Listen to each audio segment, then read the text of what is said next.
কাটোয়ায় ব্যবসায়ীর অফিসে ভাঙচুরের অভিযোগ কার বিরুদ্ধে? পঞ্চায়েত সদস্যের বিরুদ্ধে। এবং এই অভিযোগ ইতিমধ্যেই থানায় অভিযোগ দায়ের করেছে সেই ব্যবসায়ী। এখনো পর্যন্ত তার প্রতিক্রিয়া যে সেই অভিযুক্ত নেতার কোনো প্রতিক্রিয়া পাওয়া যায়নি।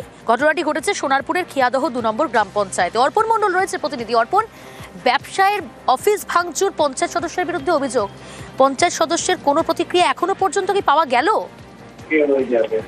দেখো, এখনো পর্যন্ত এই সদলের কোনো প্রতিক্রিয়া মেলেনি, কারণ একাধিকবার তাকে ফোন করা হয়েছিল, তার অফিসে যাওয়া হয়, সেখানে গিয়েও কিন্তু তার প্রতিক্রিয়া মেলেনি।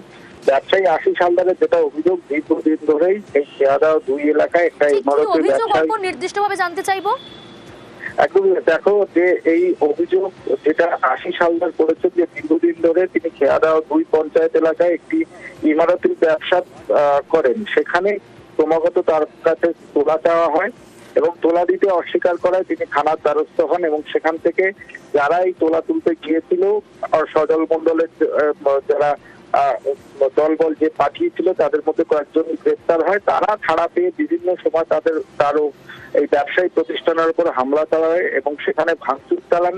তারপরে একাধিকবার অভিযোগ হওয়ার পরেও কিন্তু তোলা টাকা ঠিক মতো না পাওয়ার কারণেই কিন্তু আবার গতকাল রাত্রে তাকে তার ব্যবসায়িক প্রতিষ্ঠানে হামলা চালানো হয়েছে এবং সেই হামলা চালানোর শুধু হামলা নয়, ভাঙচুর করা হয় এবং সিসি ক্যামেরার ফুটেজ সহ সিসি ক্যামেরার হার্ডডিস্ক নিয়ে সেখান থেকে চলে যাওয়া হয়। এই মর্মে নরেন্দ্রপুর থানায় অভিযোগ দায়েরের পর তদন্ত শুরু হয়েছে।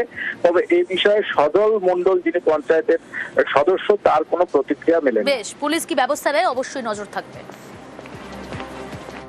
গোপালনগরে একটা ইমারতি ব্যবসার একটা দোকান রয়েছে, ওখানে সজল মণ্ডল পঞ্চায়েত মেম্বার, তার আশ্রিত দুষ্কৃতী গৌতম মণ্ডল এবং সুশান্ত মণ্ডলের নেতৃত্বে 10 থেকে 15 জন দুষ্কৃতীরা আমার কাছে 9 লক্ষ টাকা দাবি করেছিল দাদা সালামি হিসেবে। না দেওয়ার ফলে আমার দোকানটা ভাঙচুর করে। এখন সেই দোকানটিকে ওরা দখল করার জন্য একটা বোর্ড মেরেছে।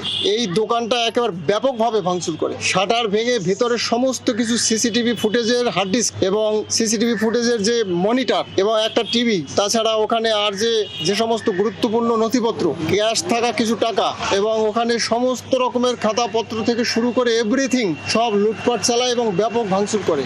আমি এই কারণে বারবার করে থানার দ্বারস্থ হচ্ছি।